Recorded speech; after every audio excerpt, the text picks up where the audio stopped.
आज की सुर्खी ले चलती है हमें दिल्ली हाई कोर्ट के एक ऐसे मामले में जहां आग का धुआं तो उठा, लेकिन उससे भी गहरा रहस्य सामने आया। तो तैयार हो जाइए, क्योंकि ये कहानी किसी फिल्मी थ्रिलर से कम नहीं है।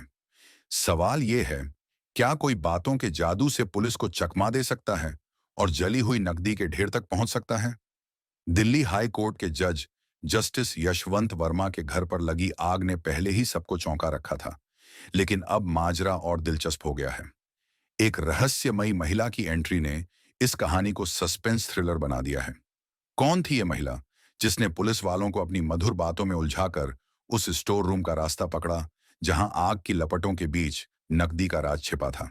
चलिए इस रहस्य की परतें खोलते हैं। तो बात शुरू होती है 14 मार्च 2025 की उस रात से, जब लुटियंस दिल्ली में जस्टिस वर्मा के आधिकारिक निवास का एक स्टोर रूम धू धू कर जल उठा। उस वक्त जस्टिस साहब अपनी पत्नी के साथ भोपाल में थे। फायर ब्रिगेड ने आग तो बुझा दी, लेकिन जो मिला वो चौंका देने वाला था। जली हुई नकदी का ढेर। अनुमान है कि करीब 15 करोड़ रुपए की रकम वहां पड़ी थी। ये खबर ऐसी थी कि सुप्रीम कोर्ट को भी तुरंत कदम उठाना पड़ा। 3 जजों की एक जांच समिति बना दी गई। पंजाब हरियाणा हाई कोर्ट के चीफ जस्टिस शील नागू, हिमाचल के चीफ जस्टिस जीएस संधावालिया और कर्नाटक हाई कोर्ट की जज अनु शिवरामन। लेकिन कहानी यहीं खत्म नहीं हुई। अब आता है वो ट्विस्ट जिसने सबके होश उड़ा दिए। टाइम्स ऑफ इंडिया की ताजा रिपोर्ट कहती है कि आग लगने के बाद एक रहस्यमयी महिला कार में सवार होकर जस्टिस वर्मा के घर पहुंची। और फिर क्या, उसने पुलिस वालों को अपनी बातों के जाल में ऐसा फंसाया कि स्टोर रूम तक पहुंच बना ली। अब सवाल उठता है, क्या वो उस नकदी को बचाने आई थी जो आग की भेंट नहीं चढ़ी थी?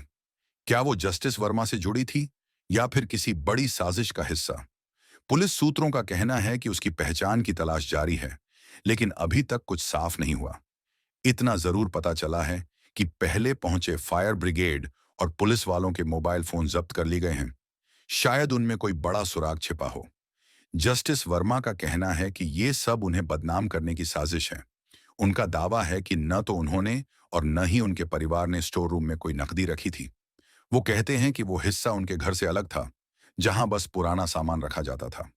15 मार्च को भोपाल से लौटे तो उन्हें कोई जली नकदी दिखी ही नहीं। लेकिन ये रहस्यमयी महिला कौन थी? क्या वो सचमुच वहां थी या ये जांच को भटकाने का खेल है? दिल्ली पुलिस ने 26 मार्च को उनके घर का दौरा किया, कर्मचारियों से पूछताछ की और सीसीटीवी फुटेज खंगाले जा रहे हैं। पर जवाब अब भी हवा में लटके हैं।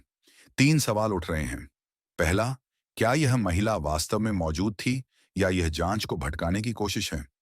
दूसरा सवाल, यदि वह थी तो उसने पुलिस को कैसे प्रभावित किया और उसका असली मकसद क्या था? और तीसरा सवाल, क्या इस घटना में कोई तीसरा पक्ष शामिल था जो नकदी को हटाने की कोशिश कर रहा था? सोशल मीडिया पर तो मानो तूफान आया हुआ है। कोई कह रहा है कि यह डायवर्जन टैक्टिक है ताकि असली सवाल, नकदी का स्रोत, दब जाए। कोई इसे सनसनीखेज ड्रामा बता रहा है। लेकिन इतना तय है कि यह मामला अब जस्टिस वर्मा या न्यायपालिका तक सीमित नहीं रहा। Allahabad high court bar association ने उनके तबादले का विरोध कर दिया है और उनके हर फैसले की समीक्षा की मांग की है। सुप्रीम कोर्ट भी इसे पारदर्शी रखने की कोशिश में है। जली नकदी के वीडियो और तस्वीरें तक जारी कर दी गई हैं। तो ये कहानी एक सस्पेंस थ्रिलर की तरह आगे बढ़ रही है। क्या वो रहस्यमयी महिला इस पहेली की आखिरी कड़ी है या फिर ये बस एक भ्रमजाल है? सुप्रीम कोर्ट की जांच और दिल्ली पुलिस की तफ्तीश ही बता पाएगी कि सच क्या है।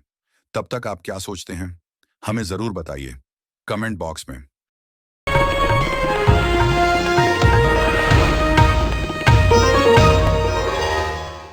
Disclaimer under Section 107 of the Copyright Act 1976. Allowance is made for fair use for purposes such as criticism, comment, news reporting, scholarship, and research.